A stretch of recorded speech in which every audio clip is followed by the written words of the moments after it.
الله الرحمن الرحيم. السلام عليكم ورحمة الله وبركاته. الحمد لله الذي أنعمنا بنعمة الإيمان والإسلام، ونصلي ونسلم على خير الأنام سيدنا محمد وعلى آله وصحبه أجمعين. Amma ba'd. Bersyukur kita kepada Allah Subhanahu wa taala, mengucapkan alhamdulillahi rabbil alamin atas segala rahmat dan nikmat yang senantiasa Allah berikan kepada kita semua.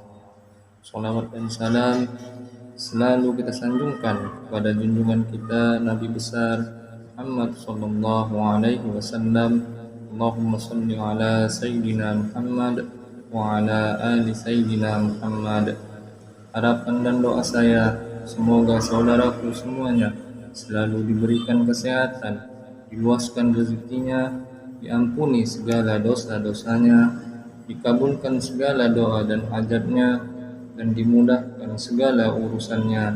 Amin ya rabbal alamin. Sahabat channel Butiran Iman, dirahmati Allah Subhanahu wa taala.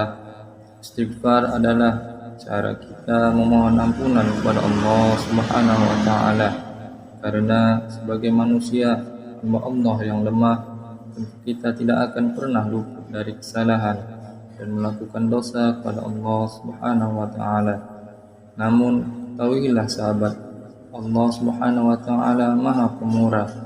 Allah Subhanahu wa taala Maha Pengampun dan mengampuni segala dosa apabila kita bertobat kepada Allah dan kembali kepada Allah, mengakui dosa kita kepada Allah, maka tentu dosa kita dan kesalahan kita akan diampuni oleh Allah Subhanahu wa taala. Dalam Islam, istighfar tergolong sebagai kalimat thayyibah, yang artinya kalimat baik untuk kita ucapkan sehari-hari. Namun ketahuilah, ada beberapa macam orang yang ditolak istighfarnya oleh Allah Subhanahu wa taala. Artinya, walaupun ribuan kali ia membaca istighfar, namun bacaan istighfarnya tidaklah bermanfaat. Untuk itu, marilah kita simak 3 macam orang yang istighfarnya ditolak oleh Allah Subhanahu wa taala. Namun sebelum lanjut, dengan segala kerendahan hati kami mengajak Anda dukung channel kecil ini dengan cara like, subscribe, dan share video ini, agar channel ini dapat terus berbagi ilmu yang insya Allah dapat bermanfaat dunia dan akhirat. Sebagian ulama berkata, ada 3 orang yang istighfarnya ditolak oleh Allah Subhanahu wa taala. Yang pertama, seorang laki-laki yang mempunyai perempuan simpanan zina. Seorang laki-laki yang mempunyai perempuan simpanan zina, begitu dia selesai melakukan perzinahannya, dia mengatakan astaghfirullahalazim, astaghfirullahalazim, aku minta ampun kepada Allah, aku minta ampun kepada Allah. Kata Allah, berpalinglah engkau dari perempuan itu, jangan pelihara lagi, maka akan kuampuni dosamu. Selama kita masih melakukan perzinahan dengan perempuan itu, selama kita masih berhubungan dengan perempuan itu, maka Allah tidak akan mengampuni dosa kita. Minta ampun kepada Allah, tapi masih melakukan suatu kemaksiatan kepada Allah, maka sia-sialah istighfarnya. Yang kedua, seseorang yang di sisinya ada harta haram. Astaghfirullahalazim, astaghfirullahalazim, 1000 kali ia ucapkan sehari, tapi ia tetap makan harta haram itu. Di rumahnya banyak uang haram, membeli kebutuhan memakai uang haram, bahkan makanan yang ia makan dari hasil haram. Kata Allah, kembalikan harta haram itu dan jauhilah harta haram itu, maka akan kuampuni dosamu. Dan bila mana kamu tidak mengembalikannya, maka tidak akan kuampuni dosamu.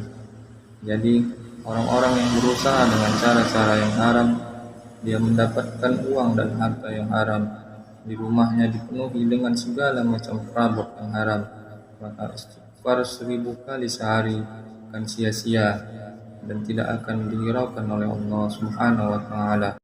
Dan yang ketiga, seseorang yang berpakaian dengan pakaian yang tidak disukai oleh Allah Subhanahu wa taala. beristighfar setiap hari, tapi menggunakan pakaian yang tidak disukai Allah, di tubuhnya banyak perkara-perkara yang melanggar hukum Allah, maka istighfarnya tidak akan diterima oleh Allah Subhanahu wa taala.